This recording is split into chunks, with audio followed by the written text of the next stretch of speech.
Merry Christmas to all. প্রত্যেককে বড়দিনের শুভেচ্ছা। আশা করি সকলে ভালো আছেন। আমরা প্রত্যেকে বড়দিনটি পালন করি কেক খেয়ে। বড়দিনের সাথে কেক খাওয়ার প্রচলন অনেক দিন ধরেই। তবে জানেন কি যে ভারতের প্রথম কোথায় তৈরি হয়েছিল এই ক্রিসমাসের কেক? উত্তরটা হলো কেরল। সালটা 1883। মারডক ব্রাউন নামে ব্রিটেনের এক ব্যবসায়ী দক্ষিণ ভারতে এসেছিলেন।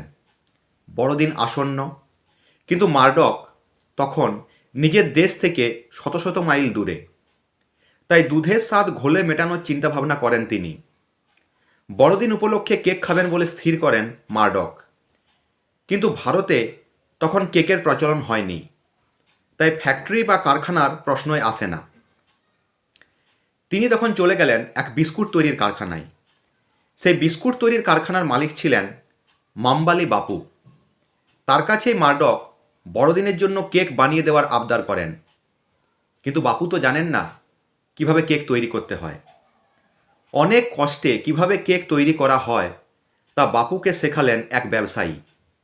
মনে ভয় থাকলেও ব্রাউন সাহেবের নির্দেশ অনুযায়ী কেক বানানো শুরু করলেন বাপু। দেশীয় উপকরণ দিয়েই সম্পূর্ণ কেকটি বানিয়ে ফেলেন বাপু। স্বাদে আলাদা হওয়ায় তা মারডকের পছন্দ হবে কি না তা নিয়ে দুশ্চিন্তায় ছিলেন তিনি। তবে ঘটে অন্য ঘটনা। মারডক এই কেক খেয়ে শুধু যে মুগ্ধ হয়ে যান তাই নয়, এমন আরও 1 ডজন কেক বানানোর অর্ডারও দেন। বাপু নতুন ধরনের এই কেকের নাম রাখলেন প্লাম কেক। অনেকে দাবি করেন এটি এই বড়দিন উপলক্ষে ভারতে বানানো প্রথম কেক। আজ এ পর্যন্তই। নতুন এপিসোড নিয়ে খুব শীঘ্রই হাজির হব। যদি চ্যানেলটি ভালো লাগে চ্যানেলটিকে ফলো করবেন এবং সাবস্ক্রাইব করবেন। নমস্কার।